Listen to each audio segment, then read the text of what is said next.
So Joseph is the last of the group of people we call the patriarchs. The patriarchs, as you might guess by the word, are the fathers. They're the fathers of ancient Israel. And we started with Abraham. We talked about Abraham's promise. The promise that came to Abraham, your descendants are going to be as numerous as the stars in the sky. And he only has 2 kids, and only one of them is the one that's supposed to be the child that makes that promise happen. So Abraham doesn't get to see this promise. And then there's Isaac. And Isaac has some very interesting and weird things happen, but is a very brief chapter in the Bible. Isaac is the same way. Isaac, you've got this promise that's been laid on your father, and you have this promise as well. This nation, this great nation, is going to rise from you. Isaac has 2 children, and only one of them is going to be the source of the fulfillment of God's promise. So Isaac has a son named Jacob. Actually, Isaac has 2 sons, Jacob and Esau. Jacob is the one that's chosen. And here we start to see what God is talking about, because Jacob has a lot of kids. Jacob also ends up with 2 wives. That's a long and weird and sordid story in itself. My favorite summary of it comes from a song by Rich Mullins where he says, it's right there in the Bible, so it must not be a sin, but it sure does seem like an awful dirty trick. Because Jacob ends up, he wants to marry this beautiful young woman named Rachel, and he ends up being forced to marry her older sister. He still loves Rachel, so he works really hard for Rachel's father and ends up marrying Rachel as well. It's the 21st century. I know it seems really weird to us, but evidently it seemed normal to them. They didn't have an idea that polygamy wasn't a really good idea, but they learned that one way or the other. So now we have Jacob with all of these kids. And I want to tell you that if you ever feel like your family's messed up, that your family gets it wrong, or that you get it wrong in relation to the way that you relate to your family, whether as a parent or a child or a brother or a sister or whatever, you don't have anything on these people. We're talking the most dysfunctional family I've ever encountered, I think, maybe in literature, is this family of Jacob. And it starts from the top. Now, it's early in the story, it's early in the scriptures. Maybe people just haven't figured out that actions have consequences yet. In fact, sometimes maybe we haven't figured that out when we do things that have eventual repercussions that lead to bad things. But these people, oh my gosh, it just piles on. So I really want to sort of share the story rather than read all those chapters. There are these 12 tribes of Israel. You always hear about them, but actually they're named after the 12 sons who become the heads of those tribes. But this is the book of Genesis. So this is when these 12 people are living. I want to remind us that there is no nation of Israel in the book of Genesis. There's a family of Israel. It's a family. It's going to become a nation, but it's just a really big family. And 2 of these children, the youngest, are the ones who have Jacob as their father and Rachel, who's the one that Jacob really loves, as their mother. So as a result, mistake number one was probably to have multiple wives. But we'll put that aside for just a moment. Mistake number 2 is that because these 2 children are children from the wife he loves, they're the ones he loves the most, and he doesn't let anybody not know it. If you've ever been in a family with more than one child, if it's a healthy family, you've probably gotten the impression, as I did as being one of 8 children, that we were all loved the same.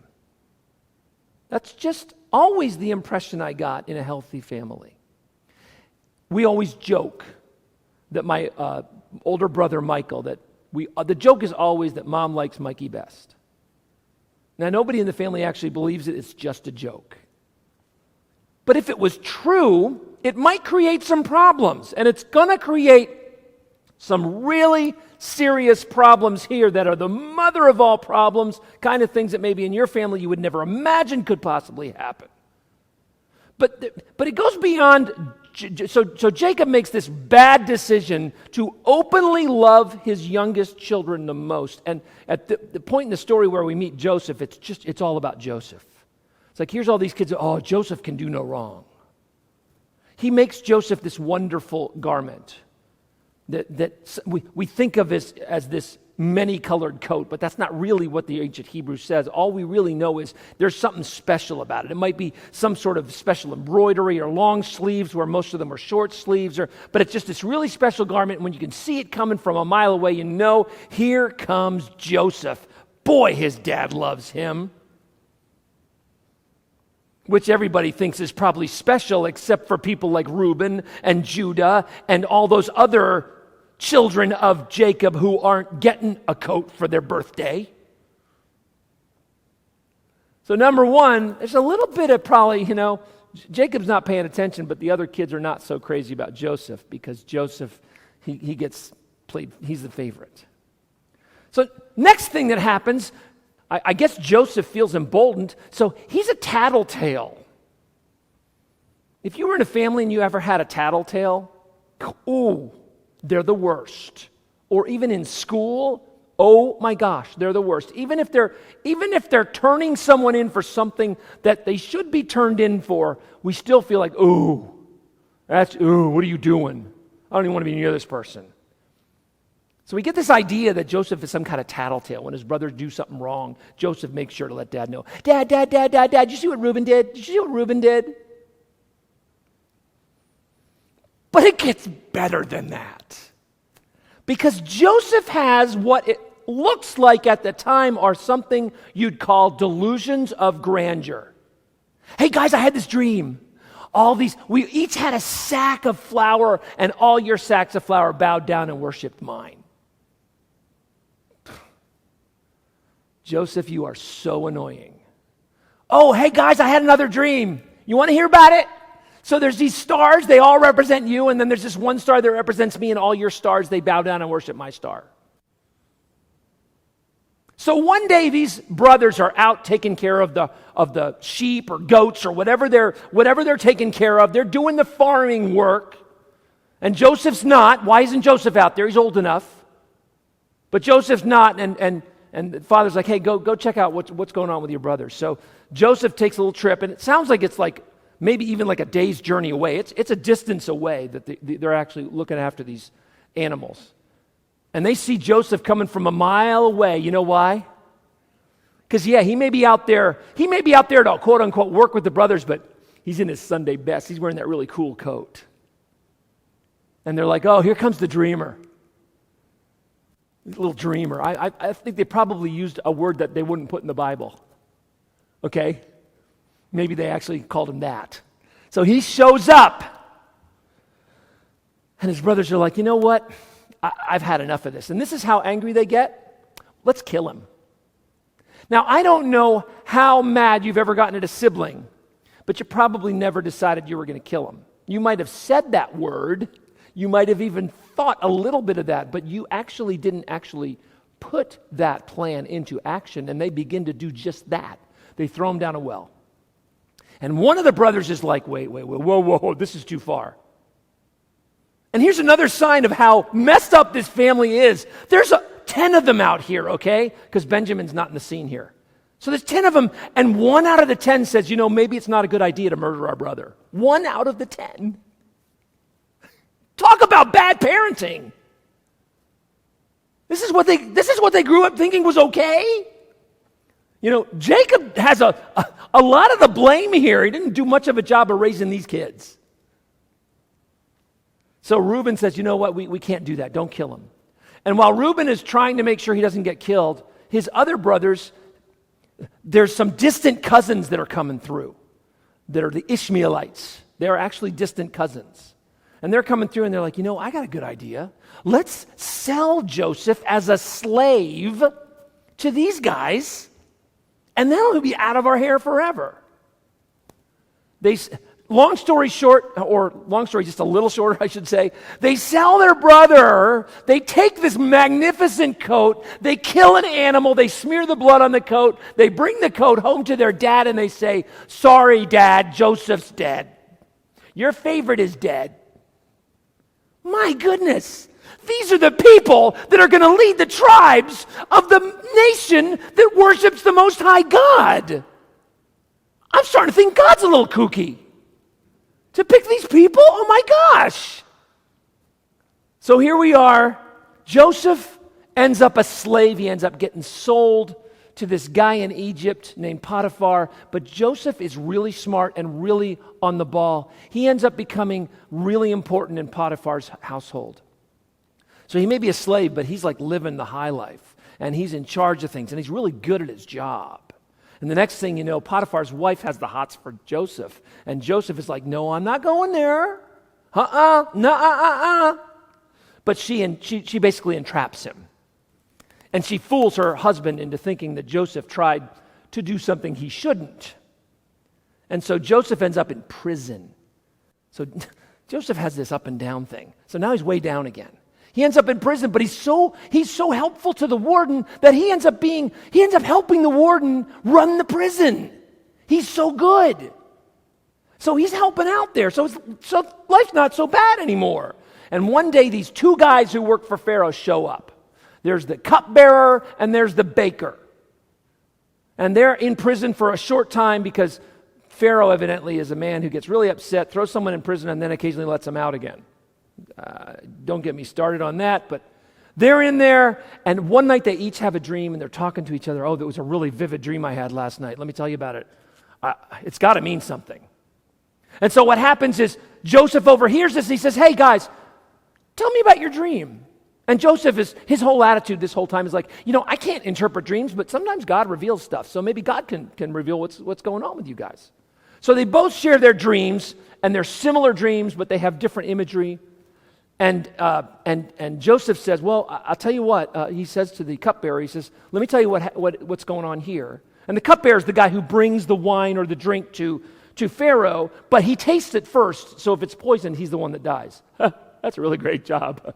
Anyway, it's an important job, so he wants his job back. He says, you're going to be restored to Pharaoh. Pharaoh's going to take you back. The baker tells his dream, and he says, I can't, it gets over. If I was Joseph, after I hear the baker's dream, I'm all like, you know what? I don't know what that dream means. That's not what Joseph does. Joseph tells him what it means. Well, I got news for you. Your dream actually means that about the same 3 days that he's going to get back to Pharaoh, that same 3 days, Pharaoh's going to put you to death. And both of those things are what happened. And before the cupbearer leaves prison, Joseph says, hey, don't forget about me. Make sure you mention me to Pharaoh. He's like, I'd like to leverage this relationship I have to get out of here. Tell Pharaoh I'm in prison. I didn't do what I'm in prison for.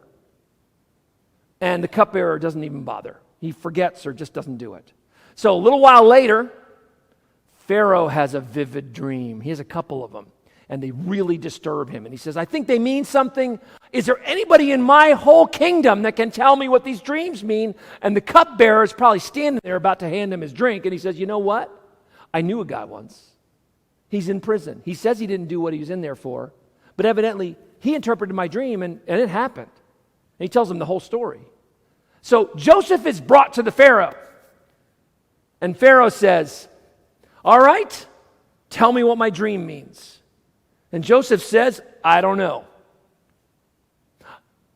He kind of does. He says, I can't interpret dreams, but God can. He basically wants to make sure that Pharaoh understands this is God acting, not Joseph. I'll tell you what your dreams mean. You're going to have 7 years of plenty, everything you need. We're going to have agricultural records being broken. It's going to be wonderful. But then there's going to be 7 years of famine where nothing grows. So here's what you should do, Pharaoh. You should find someone who's real clever and real smart, and you should put them in charge of a program where you store all this grain so that when you run out of food for that 7 years, nobody will go hungry.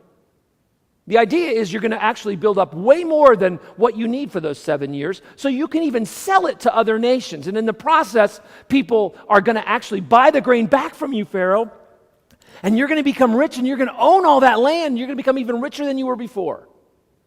Pharaoh's like, that's a great idea. I wish I could find someone who was smart enough to come up with a plan like that. Oh, wait a minute. He's standing right in front of me. Okay, Joe, you're in charge. Joseph, who had been thrown in a pit, sold as a slave because his brothers were jerks, because he was a jerk and his dad was kind of a jerk. Okay, all this stuff happens.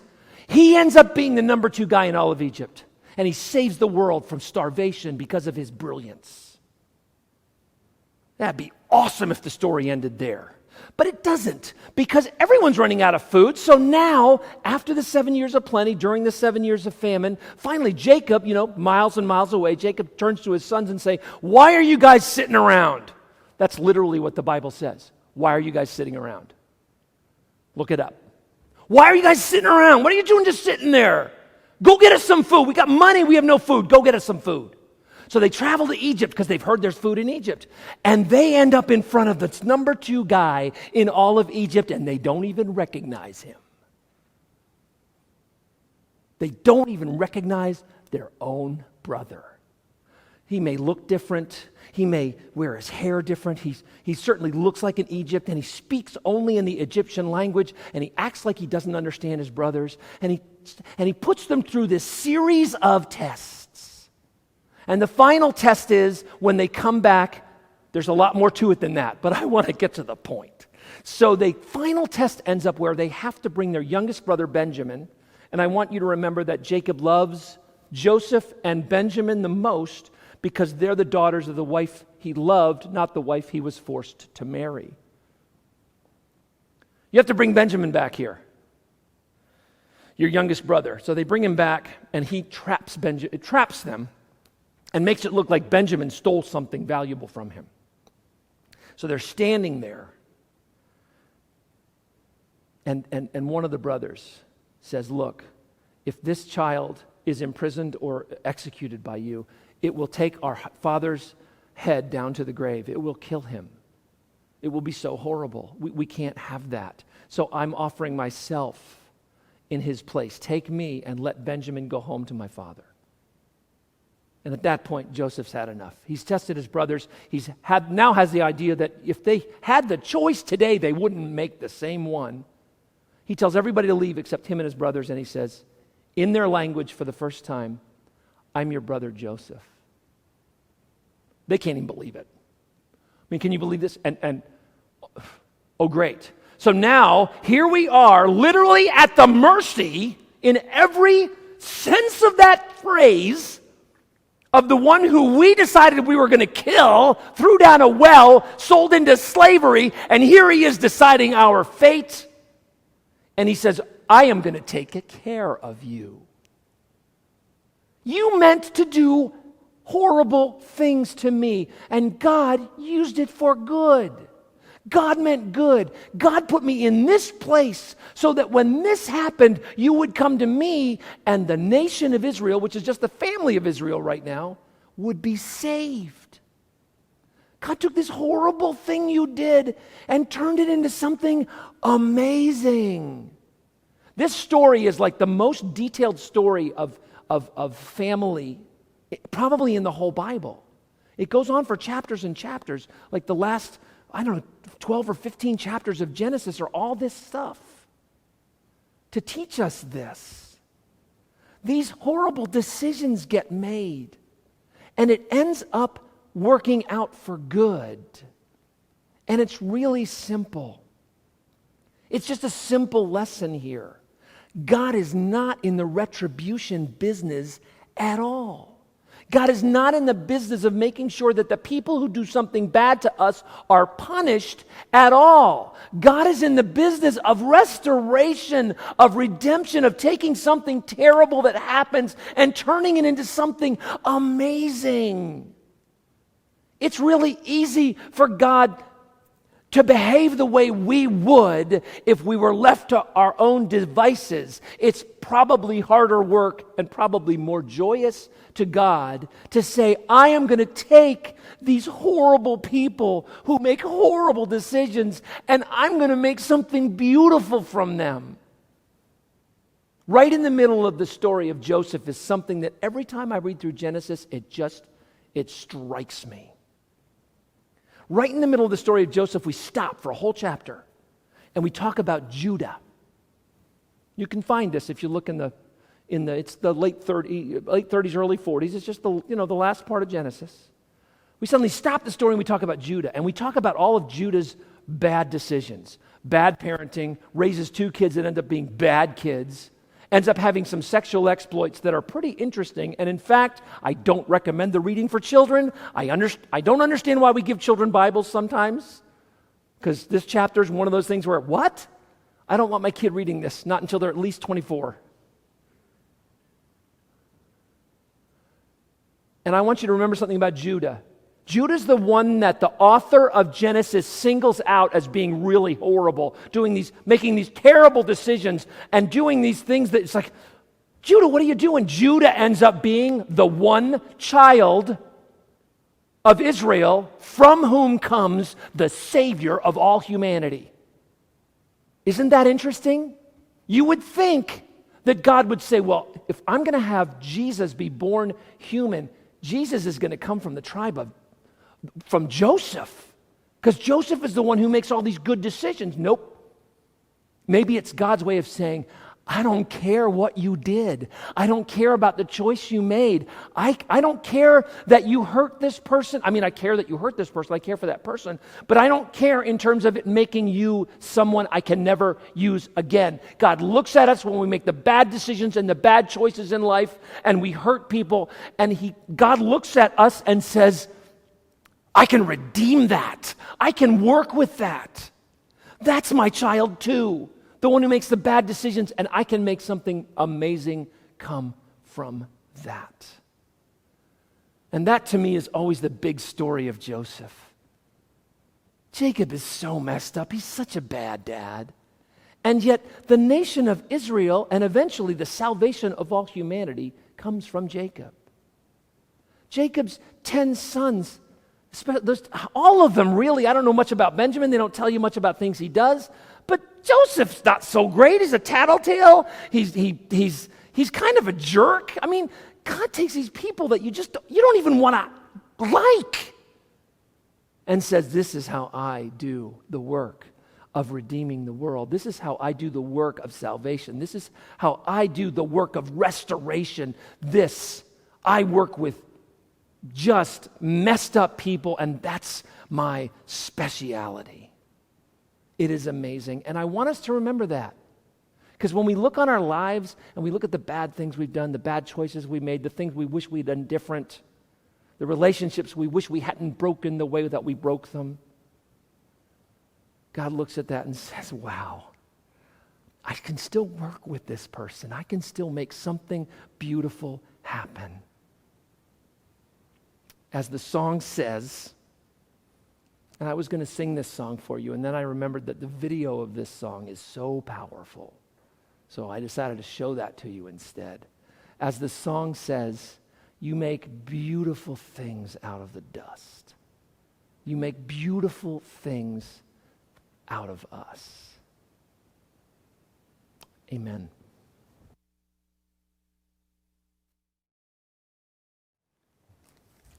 So I want to tell you a little story that some of you already know about. These blessing bags we made were a huge hit. We don't just give them out to give them out. We give them out because we get to be part of God's redemptive and restorative plan in this world. And that's one of the ways that we get to do that. Evidently, this group of guys that has been coming to our community dinner has been growing. And we heard this week, as we're giving these blessing bags out to them as well, we heard this week from one who is no longer homeless. And from one who is entering rehab. Is that right? All we did was buy some stuff and put it in a bag. But that's part of God's redemptive and restorative work in this world. With our own messed up lives, we get to do something that is actually, I can't say it enough, redemption, restoration. So it's not just that God does that work in the world. It's not just that. It's that God invites the family of God, and that is you and me, to be doing the work of redemption and restoration in a lost and hurting and broken world. And just thinking about it just makes my heart well up. Thinking this, just our little church here in Norwood is able to actually be part of God's story. And one day when they show the slideshow of all the great ways that God has been active in the world, there'll be a section where it'll be, oh, and look what this church in Norwood, Ohio did. Look what God did through God's people to bring restoration and redemption. So we got opportunities to make more of these blessing bags. Let's take them. Let's hold on to them with both hands. Please talk to Tracy about that. She'll have everything that you need to make that happen. So that was part 2 of my sermon.